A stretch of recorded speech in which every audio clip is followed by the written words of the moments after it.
Saúdo a todos na paz do Senhor Jesus. Irmãos, vamos dar continuidade na nossa meditação na Santa Palavra de Deus. E nós vamos estar meditando hoje em 2 Coríntios, capítulo 4, dos versículos 1 até o 15, E o título da mensagem é Jesus Cristo é o único assunto do ministério de Paulo, que diz o seguinte: pelo que, tendo este ministério, segundo a misericórdia que nos foi feita, não desfalecemos, antes rejeitamos as coisas que por vergonha se ocultam, não andando com astúcia nem falsificando a palavra de Deus, e assim nos recomendamos à consciência de todo homem, na presença de Deus, pela manifestação da verdade. Mas se ainda o nosso evangelho está encoberto, para os que se perdem está encoberto, nos quais o Deus deste século cegou o entendimento dos incrédulos, para que não lhes resplandeça a luz do evangelho da glória de Cristo, que é a imagem de Deus. Porque não nos pregamos a nós mesmos, mas a Cristo Jesus, o Senhor, e nós mesmos somos vossos servos por amor de Jesus. Porque Deus, que disse que das trevas resplandece a luz, é quem resplandeceu em nossos corações para a iluminação do conhecimento da glória de Deus na face de Jesus Cristo. Temos, porém, esse tesouro em vasos de barro, para que a excelência do poder seja de Deus e não de nós. Em tudo somos atribulados, mas não angustiados, perplexos, mas não desanimados, perseguidos, mas não desamparados, abatidos, mas não destruídos, trazendo sempre por toda parte a mortificação do Senhor Jesus nos nossos corpos, para que a vida de Jesus se manifeste também em nossos corpos. E assim nós que vivemos estamos sempre entregues à morte por amor de Jesus, para que a vida de Jesus se manifeste também em nossa carne mortal, de maneira que em nós opera a morte, mas em vós a vida. E temos, portanto, o mesmo espírito de fé, como está escrito: criei, por isso falei.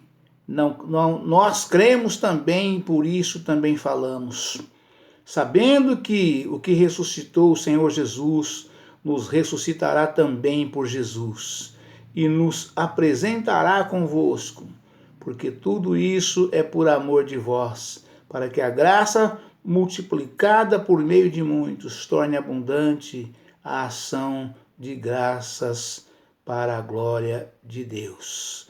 Amém, irmãos? Glória a Deus, aleluia, Jesus. Irmãos, eu voltei mais uma vez, na meditação desta palavra, porque ela é muito rica e muito grande, muito abrangente, E então nós estamos voltando hoje para que nós possamos, nas referências aqui dessa mensagem, esmiuçar mais alguma coisa para nosso esclarecimento, nosso conhecimento e nosso crescimento em Jesus Cristo, o nosso amado eterno Salvador. Amém, irmãos? Graças te dou, meu Pai. Porque a palavra de Deus afirma, lá em 2 Pedro 3,18, cresça na graça, mas também no conhecimento que vem de nosso Senhor e Salvador Jesus Cristo, Então, o conhecimento, a graça e o crescimento nunca nos é demais se for para fazer a obra de Deus, for nas coisas de Deus, nas coisas que são de cima e não nas coisas que são de baixo. Amém, irmãos? Então, vamos dar aqui mais, aproveitar um pouco mais aqui essa meditação aqui nas referências, porque as referências, irmãos, é que faz com que os irmãos confirmem tudo que nós estamos falando, que nós estamos dizendo, estamos falando, porque essa confirmação é feita em cima da palavra de Deus, que é a verdade, Como está escrito em João 8,32, e conhecereis a verdade, que a verdade vos libertará, E o Senhor Jesus disse também na carta de João, Também no Evangelho de João, no capítulo 5, versículo 39. Vós errais por não conhecer as Escrituras, por não examinar as Escrituras, pois cuidais ter nelas a vida eterna, né? Glória a Deus, aleluia, Jesus, né? Então, de modo que nós precisamos examinar as Escrituras, né? Pois cuidais ter nelas a vida eterna, e são elas que de mim testificam, né? Eu sou o caminho, a verdade e a vida. Ninguém vem ao Pai senão por mim, né? Então Jesus é o único caminho. Jesus é a porta. Ele é a verdade. Ele é a vida. Então nós temos que saber é tudo sobre Jesus. Aprender é tudo de Jesus. É aprender tudo com Jesus através do teu divino Espírito Santo. Amém, irmãos? Glória a Deus, aleluia. Então vamos lá. Aleluia, Senhor. Verso 4, né? O 2 Coríntios 4, versículo 4 está escrito, né? O Deus nos quais o Deus deste século cegou, né, o vosso entendimento, né? Glória a Deus, aleluia, Jesus, dos incrédulos, para que não lhes resplandeça a luz do evangelho da glória de Cristo, que é a imagem de Deus. Ou seja, o diabo, né, o nosso inimigo, o nosso adversário, né, o inimigo de Deus, né, ele cega a vista dos incrédulos para que eles não tenham entendimento e não alcancem a luz que está em Cristo Jesus, né? Então, o que fala sobre esse entendimento aqui em relação a isto, né? Glória a Deus, aleluia, Jesus, né? O Deus deste século, o príncipe deste mundo, é Satanás. O Deus deste século que a Bíblia fala, o príncipe deste mundo é Satanás, né? Então é ele que cuida de cegar a vista do entendimento das pessoas incrédulas, para que elas não creiam, não aceitem e não alcancem a salvação que está em Cristo Jesus, através da tua santíssima palavra, do evangelho genuíno, real e verdadeiro. Amém, irmãos? Glória a Deus, aleluia, Jesus. O príncipe deste mundo é Satanás. Confira em João capítulo 12, versículo 31. João capítulo 14, versículo 30. João capítulo 16, versículo 11. Efésios capítulo 2, versículo 2. 1 João capítulo 5, versículo 19. Né? 1 João, muitos conhecem como primeira epístola de João, né? Muitos conhecem as 3 cartas de João lá no finalzinho, encostado em Apocalipse. Amém, irmão? Não é o evangelho de João aqui não, é lá no finalzinho da Bíblia, né? É as 3 cartas de João emendadas, que são pequenininhas, né? Primeira, segunda e terceira epístola de João. Amém, irmãos? Glória a Deus, aleluia, Jesus.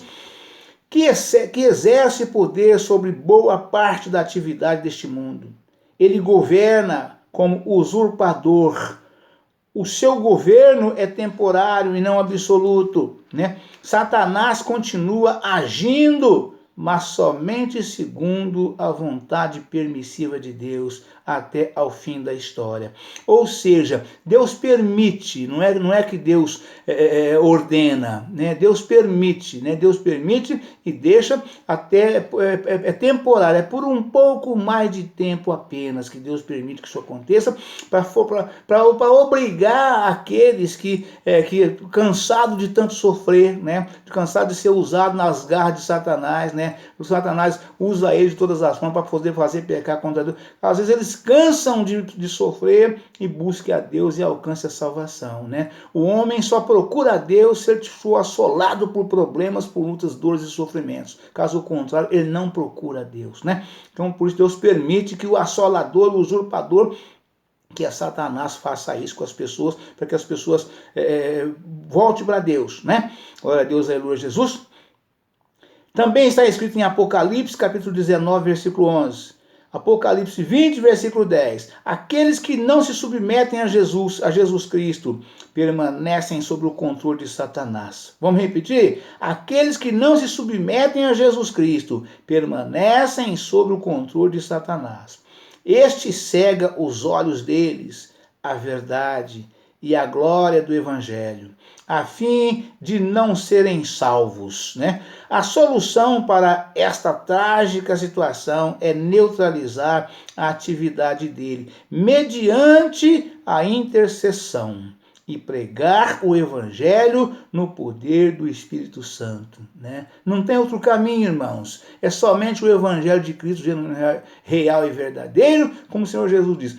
Vós errais por não meditar nas Escrituras, pois cuidais ter nelas a vida eterna e são elas que de mim testificam. Eu sou o caminho, a verdade e a vida. Eu sou a porta, né? Então, de modo que somente através da santa palavra de Deus, na meditação do evangelho genuíno, real e verdadeiro de Deus, é que o homem pode alcançar a salvação, escapar das garras de Satanás. Amém, irmãos? Glória a Deus, aleluia, Jesus. Também está escrito, irmãos, em Atos dos Apóstolos, capítulo 1, versículo 8, para que o povo ouça, entenda e decida crer ou não, ou crer ou não crer. Versos 5 e 6. Ver também em Mateus, capítulo 4, versículo 10, nota sobre Satanás. Glória a Deus, aleluia, Jesus, louvado seja Deus, né? Esse tesouro em vaso de barro, né? Está escrito lá no capítulo 4 de 2 Coríntios, no versículo 7, né? Capítulo 4, versículo 7, né? Temos, porém, esse tesouro em vasos de barro, para que a excelência do poder seja de Deus e não de nós, né? Glória a Deus, aleluia, Jesus. O cristão é um vaso de barro que às vezes passa por tristezas, lágrimas, aflições, perplexidades, fraquezas e temores. Confira no 2 Coríntios, capítulo 1, versículo 4, né?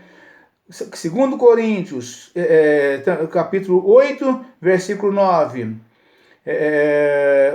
Glória a Deus, aleluia, Jesus, 2 Coríntios, capítulo 1, versículos 4, 8, 9.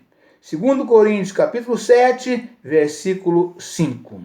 Mas o cristão não é derrotado por causa do tesouro celestial que nele está. Ou seja, quem é o tesouro celestial, irmãos? O que é o tesouro celestial, irmãos? É o Espírito Santo de Deus. O Espírito Santo de Deus é o nosso tesouro celestial. É ele que está em nós, né? Mas o cristão não é derrotado por causa do tesouro celestial que nele está.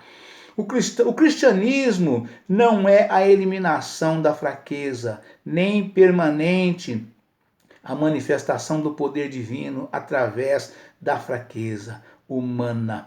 2 Coríntios, capítulo 12, versículo 9. Isso significa que em toda aflição podemos ser mais do que vencedores mediante o poder e o amor de Deus. Romanos, capítulo 8, versículo 37. E que nossas fraquezas, aflições e sofrimentos nos tornam totalmente receptivos à graça abundante de Cristo. E permitem que sua vida seja manifesta em nossos corpos, ou seja, através da nossa fraqueza, né? Então, a graça de Cristo, ela é abundante em nós, e nós conhecemos muito mais o poder de Deus quando estamos fracos, estamos abatidos, tristes, contristados. Aí a pessoa deixa de ser falsa. Quando a pessoa está debaixo de sofrimento, ela é pura, ela é verdadeira. Aí Cristo peleja por nós, para que nós tenhamos vida e vida em abundância em Cristo Jesus, né? Que nossas fraquezas, aflições e sofrimentos nos tornam totalmente receptivos à graça abundante de Cristo e permitem que sua vida seja manifesta em nossos corpos. Versos 8 a 11. Confira no 2 Coríntios, capítulo 12, versículo 7 ao 10, né? Atribulados, mas não angustiados. É o versículo 8 do capítulo 4. Em tudo somos atribulados, mas não angustiados, perplexos, mas não desanimados, perseguidos, mas não desamparados, abatidos, mas não destruídos, né? Glória a Deus, aleluia, Jesus. Se experimentamos a presença de Cristo e o seu poder em nossa vida, absolutamente nenhuma aflição, perturbação, enfermidade ou tragédia provocará nossa derrota espiritual. Quando as circunstâncias exteriores se tornam insuportáveis e nossos recursos humanos se esgotam, os recursos divinos nos são dados para aumentar e desenvolver nossa fé, esperança e força. Deus não abandonará seus filhos fiéis em nenhuma circunstância. Romanos capítulo 8, versículo 35 ao 39. Hebreus capítulo 13, versículo 5. Nos versículos 11 e 12, aqui do capítulo 4, 2 Coríntios, 11 e 12, está escrito o seguinte: e assim, nós que vivemos, estamos sempre entregues à morte por amor de Jesus, para que a vida de Jesus se manifeste também em nossa carne mortal. Glória a Deus, aleluia, Jesus. De maneira que em nós opera a morte, mas em vós a vida. Glória a Deus, aleluia, Jesus. Entregues à morte, né? Para um cristão manifestar vida a outra pessoa, ele deve compartilhar dos sofrimentos de Cristo e experimentar na sua própria vida a operação da morte. Verso 12. A abnegação, a aflição, a decepção e o sofrimento por amor de Cristo farão que nossa vida ministre a graça ao próximo. Confira nos versos 11 até o 23. Capítulo 11, versículo 23 ao 29, né? Romanos, capítulo 8, versículo 36 ao 37. Filipenses, capítulo 1, versículo 29. 1 Pedro, capítulo 4, versículo 14. Jesus ensinou este mesmo grande princípio do quebrantamento em João. Capítulo 12, versículo 24 ao 25. Amém, irmãos? Deus abençoe a todos, um forte abraço e amanhã estaremos de volta com um novo vídeo e uma nova mensagem em nome do Senhor Jesus. Amém?